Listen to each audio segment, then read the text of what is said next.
SG Consultancy Services. Study MBBS in Russia, Philippines, Uzbekistan.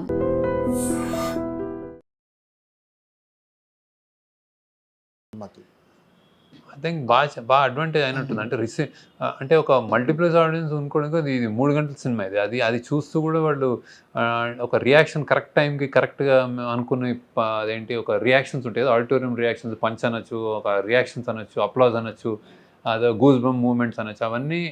అవన్నీ అలా correct మేము అనుకున్నట్టు జరిగినాయి. అది ఇప్పుడు ఓటీటీ అనేది ఒక చిన్న అంటే ఒక మాధ్యమము, కానీ టైమ్స్ అంటే అల్టాల్ ఇంకా బిగ్గర్ దీంట్లో అంటే టైమ్స్ మారుతున్నాయి.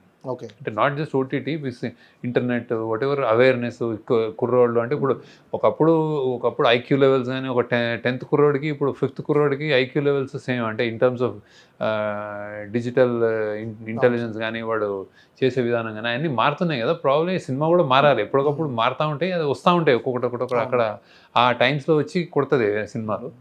సో అన్నీ మార్పు ఐ థింక్ కోరుకుంటున్నారు. మార్పు జనరల్గా ఆడియన్స్ టేస్ట్ కూడా చాలా మారిపోయినాయని అయితే అనుకుంటున్నాను యాక్చువల్లీ. సో దానికి అనుగుణంగానే వచ్చిందేమో సినిమా. అంటే యాజ్ డైరెక్టర్గా మీరు కెరీర్ స్టార్ట్ చేసి 25 years అయింది, కంప్లీట్ అయింది సార్. Silver Jubilee year. అంటే 25th సినిమా అంటే 25th ఇయర్లో కుబేరా రావటం, ఇది ఇంత మంచి సక్సెస్ అవ్వటం, పర్సనల్గా యాజ్ ఏ డైరెక్టర్గా మీకు ఎంతవరకు సంతృప్తినిచ్చింది సార్? చాలా అంటే ఒక మైల్ రాయి 25 సంవత్సరాలు అనేది. నేను యాక్చువల్లీ 25 సంవత్సరాలు అనుకోలేదు.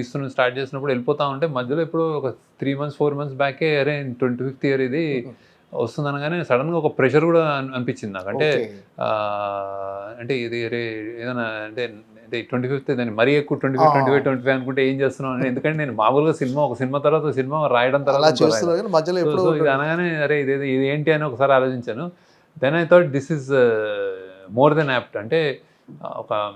అంటే దీనికి సామాజిక స్పృహ నేపథ్యం అని కొట్టినట్టు కాకుండా ఇప్పుడు లీడర్లో అవుట్ అండ్ అవుట్ నేను చెప్పగలను, ఇది విజువల్ థింకింగ్, ప్రజలందరికీ ఇలాంటిది కావాలని ఒక లీడర్ని ఎందుకుని ఇలా అవుతారు.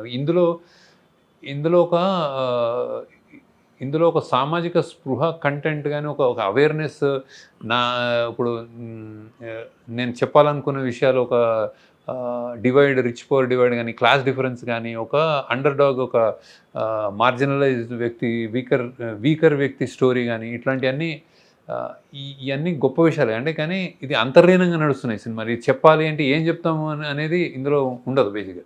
సో బతుకు కోసం గొప్పోడు బతుకు, పేదోడు బతుకి తేడా లేదా, అంటే ఒక లైఫ్లో అంటే ఒక కంటెంట్మెంట్తో ఉండొచ్చా, ఏదైనా సరే నువ్వు నీ జీవితం పట్ల ఒక ప్రేమతో ఉండాలన్న అంటే చాలా ఉన్నాయి బేసిక్ ఇందులో. సో ఒకటని కాదు. సో ఇలాంటి and also on the face of it class difference, ఇంత పెద్ద అత్యంత ధనవంతులు ఉన్న డివైడ్ ఉంది కదా, ఆ డివైడ్ చూపించడం, ఒక 2 ప్రపంచాలు చూపించడం, ఇట్లాంటివన్నీ కుదిరినందుకు నేను యాక్చువల్లీ ఇది మంచి నా 25th ఇయర్లో చాలా కరెక్ట్ సినిమా అనిపించింది యాక్చువల్లీ. అండ్ ఇంత స్కేల్ సినిమా కూడా. అంటే ఇది ఎక్కడో ఇది అంటే నేను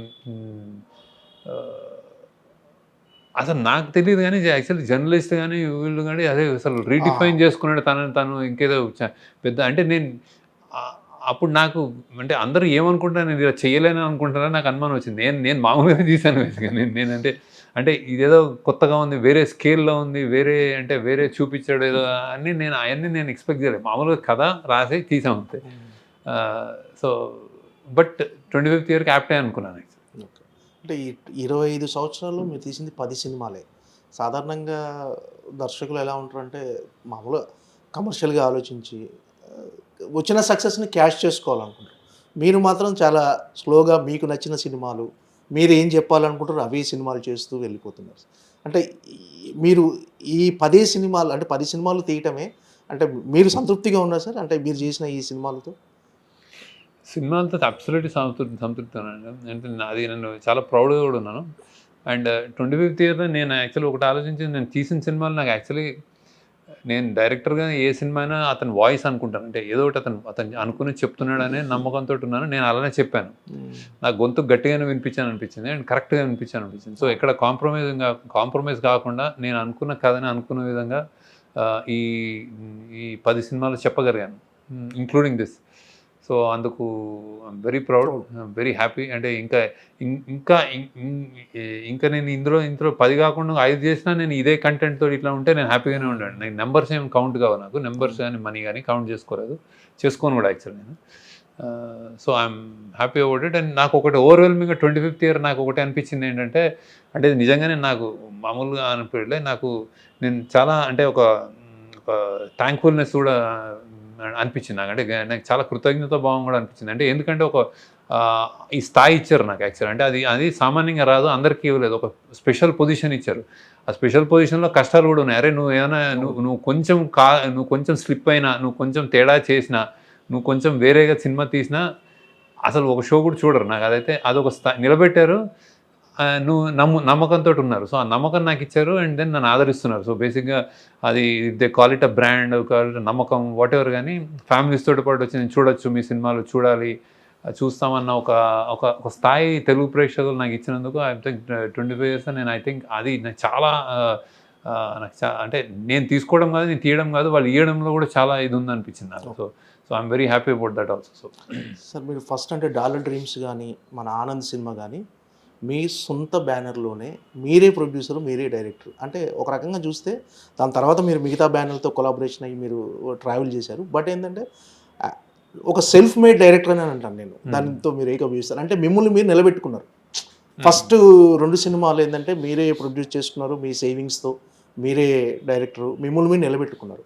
ఇప్పుడు మాత్రం కొలాబరేట్ చేస్తూ వేరే వాళ్ళ కొలాబరేషన్తో వెళ్ళిపోతున్నారు. ఈ సెల్ఫ్ మేడ్ డైరెక్టర్ అంటే మిమ్మల్ని మీరు ఒప్పుకుంటారా? అందరు డైరెక్టర్ సెల్ఫ్ మేడ్ అండి. నా విషయంలో మీరు అంటున్నది అదేంటి ఎకనామిక్స్ అంటే క్రియేటివ్గా ప్రతి వాళ్ళు స్టోరీ రాసుకుంటారు, తీస్తారు. నేను అంటున్నది నాకు సపోర్ట్గా నేను మనీ కానీ అంటే ఆ కష్టాలు కొంచెం అంటే అది నిలబడ్డాను. డైరెక్ట్ క్రియేటివిటీతో పాటు ఫైనాన్షియల్ అండ్ అదే ఇప్పటిదాకా కంటిన్యూ అవుతుంది. అంటే అక్కడి నుంచే నేను కొంచెం అదేంటి మా టీం జస్ట్ నేను డైరెక్షనే కాదు కానీ ఒక టీం నేను చేసి డైరెక్షన్ టీం బిల్డ్ చేసినప్పుడు, వీళ్ళందరూ చేసినప్పుడు వాళ్ళు అన్ని పనులు మేము సినిమాని ఆల్మోస్ట్ జాగ్రత్తగా ఒక జస్ట్ డైరెక్షన్ నేను వచ్చి రాశాను, మీరు అందరూ అరేంజ్ చేయండి, నేను వచ్చి తీస్తాను అనేది అలాంటి ప్రొడ్యూసర్ చాలామంది ఉన్నారు. అంటే అలాంటి ఫెసిలిటీస్ ఇచ్చి చేసేది. కానీ నేను అది నేను మా టీమే చేసుకుంటూ వెళ్ళాం. సో అది ఇప్పటికి కూడా అదే కంటిన్యూ అవుతుంది ఎక్కువ. అందుకే అమిగోస్ క్రియేషన్స్ కో ప్రొడ్యూసర్ లాగా అంటే ప్రెజెంట్స్ లాగా ఉంటుంది అనమాట బేసిక్. ఎందుకంటే మా టీమే ఎక్కువ చేస్తాం బేసిక్గా. ఈ ఆఫీస్లోనే చాలా జరుగుతూ ఉంటాయి అన్ని. అంటే లొకేషన్స్ కానీ ఎతకడం కానీ, చూడటం కానీ, ఎగ్జిక్యూషన్ కానీ, ప్లానింగ్ కానీ, కాస్టింగ్, ఆడిషన్స్ అన్నీ జరుగుతూ ఉంటాయి. ఫుల్ లైఫ్ సైకిల్ అంటే చేస్తాం మేము.